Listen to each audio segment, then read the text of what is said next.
तो दोस्तों she Hulk series अब कंप्लीट हो चुकी है और इसके सभी एपिसोड्स हमारे सामने आ चुके हैं। एमसीयू के इस नए टीवी शो में हमें हल्क का एक बिल्कुल ही अलग अवतार देखने को मिला, जिसकी कहानी थोड़ी अजीब लेकिन काफी इंटरेस्टिंग है। इस सीरीज में हमें सुपर हीरोज की लीगल कॉमेडी देखने को मिली। यहाँ हमें न सिर्फ कुछ पुराने हीरो और विलन नजर आए, बल्कि यहाँ कुछ नए कैरेक्टर्स की एंट्री भी हुई, जिन पर एमसीयू का फ्यूचर टिका हुआ है। अगर आप इस सीरीज को अच्छी तरह समझना चाहते हैं तो ये वीडियो देखते रहिए। आज मैं शी हल्क सीरीज के सभी एपिसोड्स को शॉर्ट में एक्सप्लेन करूंगा, तो आइए देखते हैं।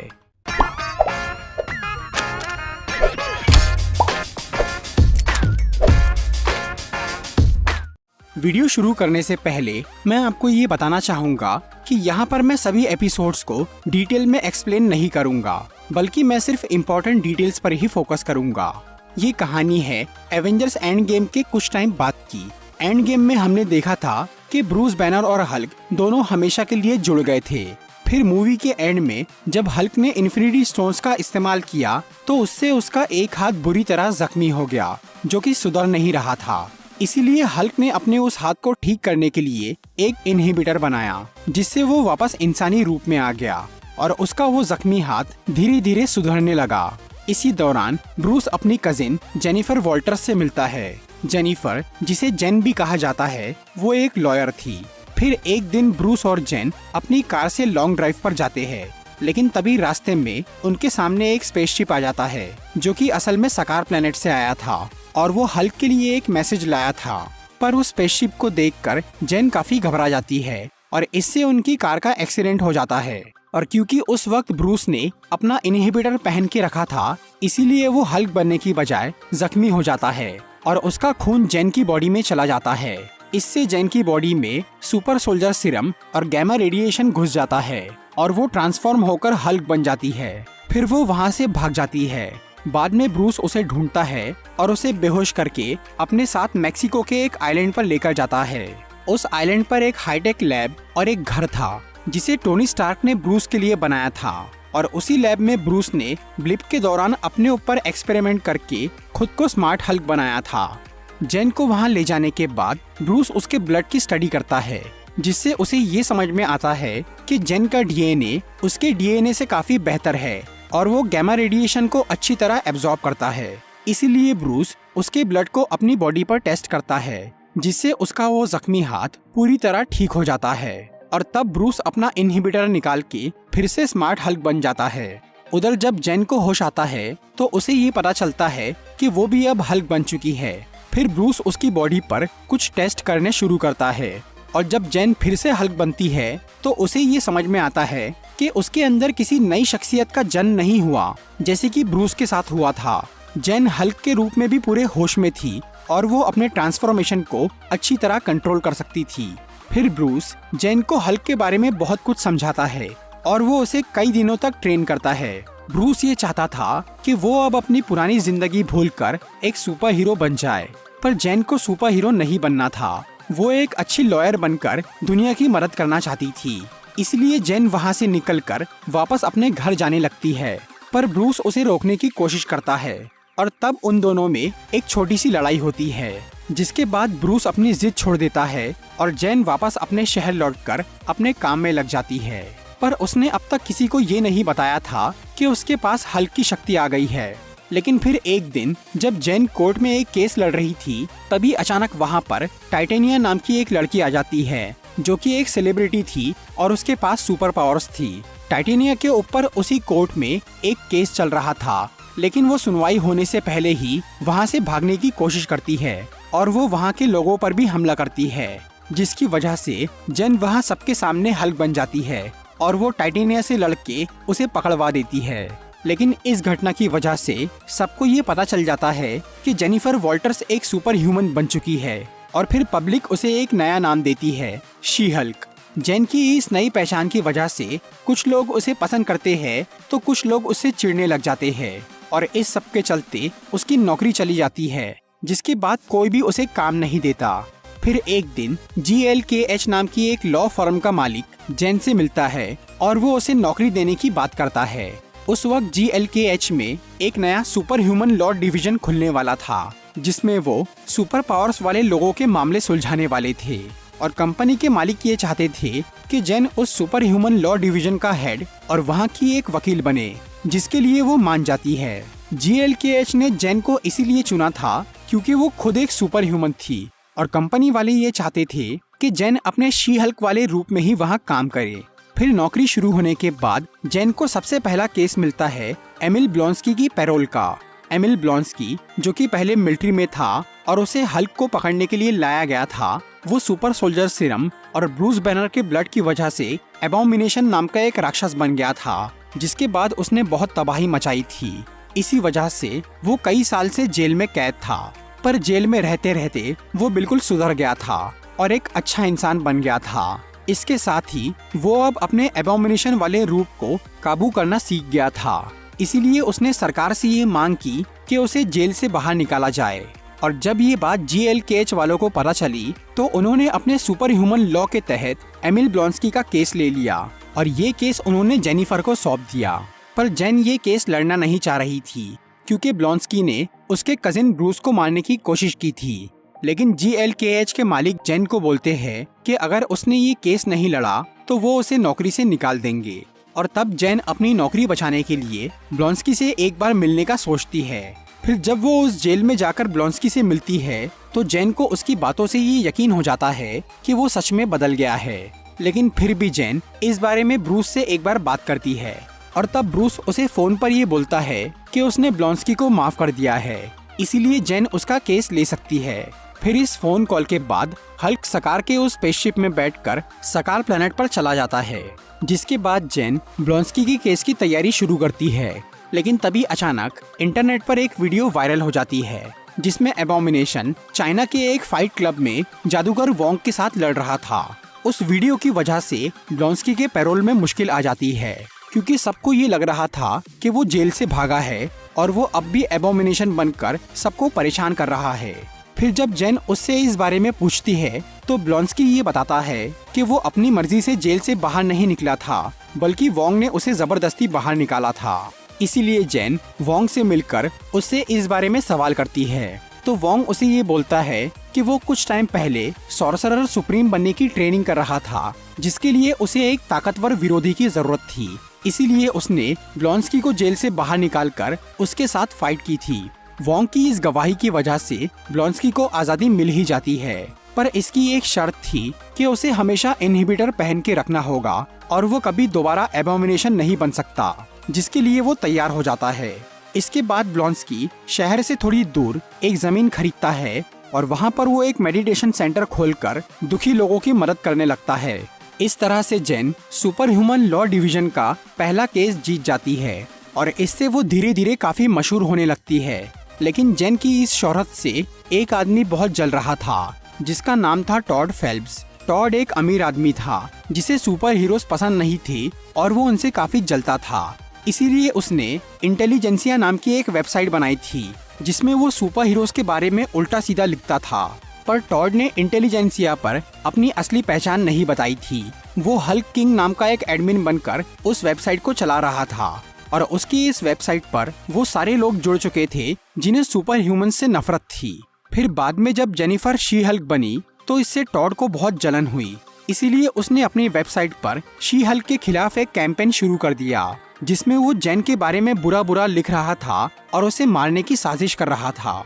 इसके अलावा टॉड शी हल्क की पावर्स भी हासिल करना चाहता था, जिसके लिए उसने जेन का खून चुराने का फैसला किया और इस काम के लिए वो कुछ गुंडों को जेन पर हमला करने के लिए भेजता है। पर जेन शी हल्क बन के उन गुंडों को भगा देती है और टॉड का ये प्लान फेल हो जाता है।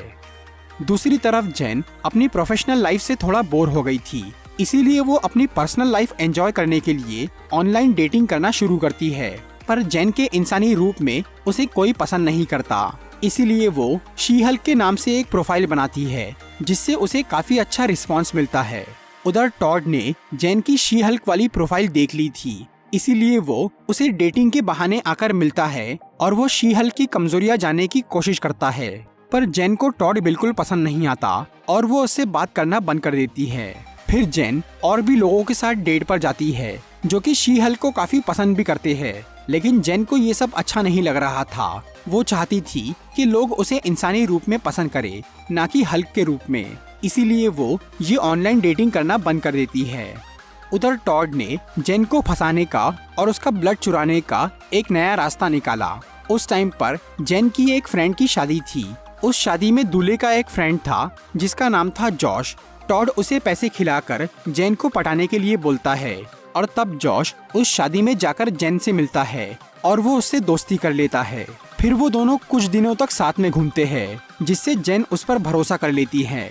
लेकिन फिर एक दिन जॉश जेन के साथ रात गुजारता है और वो जेन के सोने के बाद उसका ब्लड निकाल लेता है। फिर वो उसके फोन का पूरा डेटा कॉपी कर लेता है। इसके बाद जॉश वो ब्लड सैंपल और जेन के फोन का डेटा टॉड को दे देता है।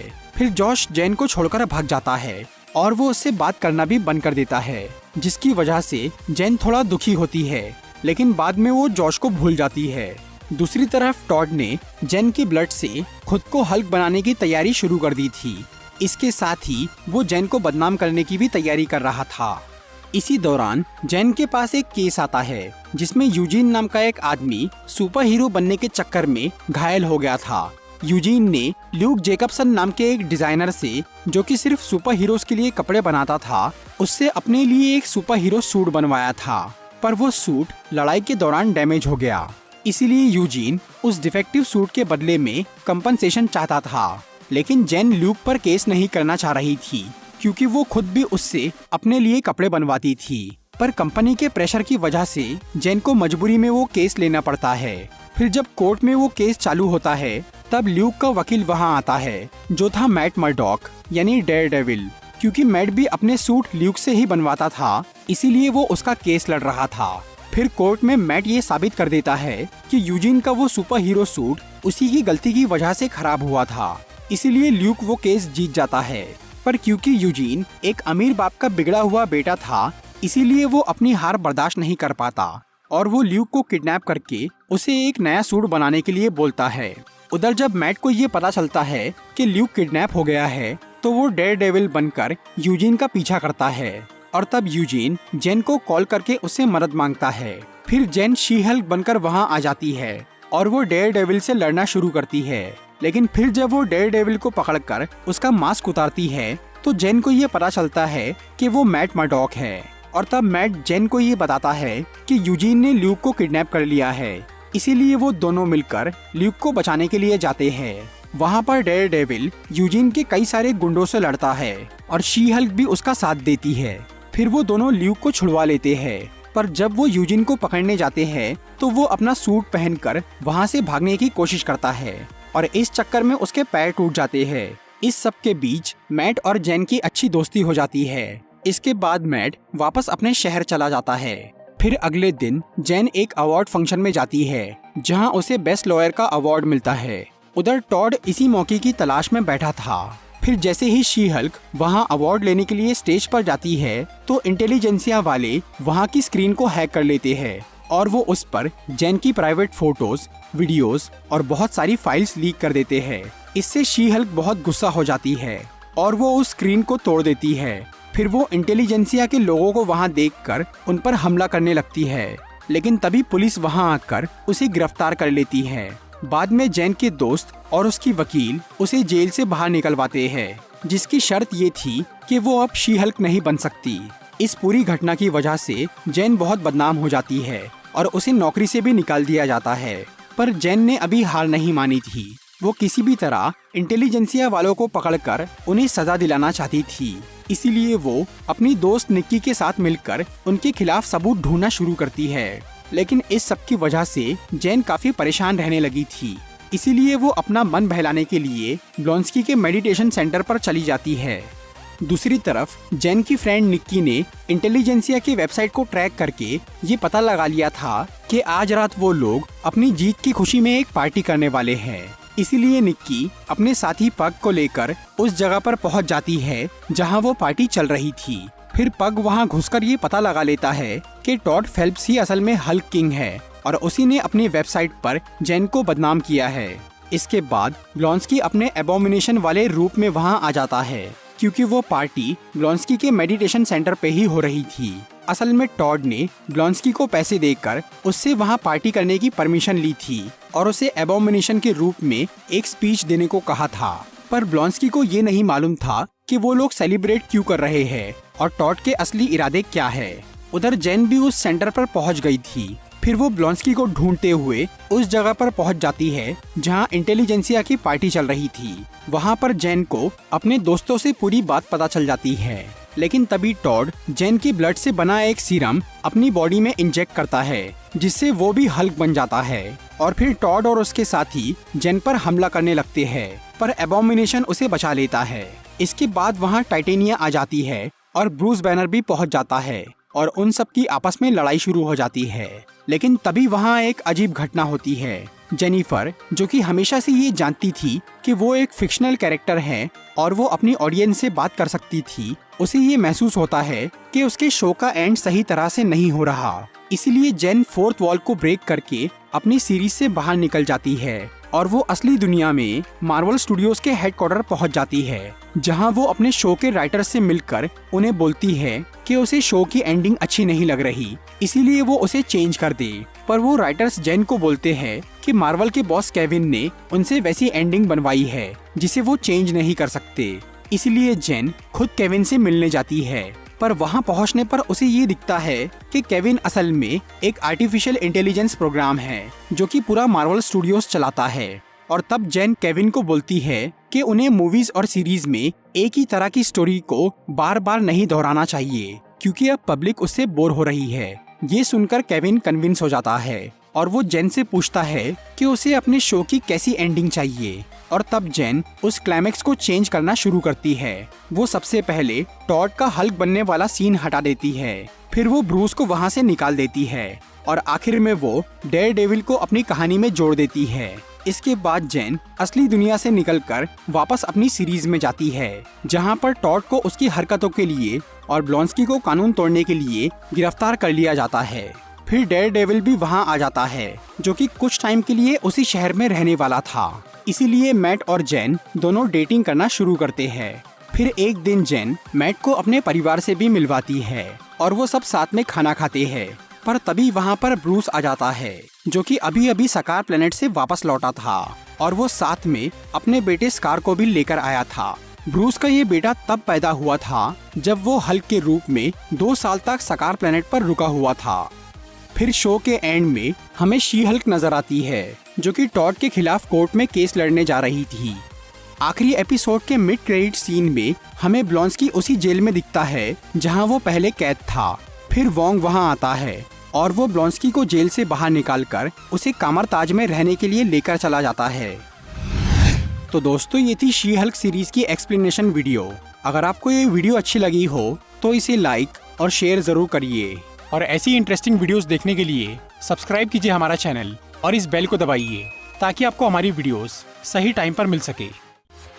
I'm walking alone, the streets are empty. The only thing I can see is my own silhouette. I'm getting stronger, step by step. The clock is ticking, but there's no time for me.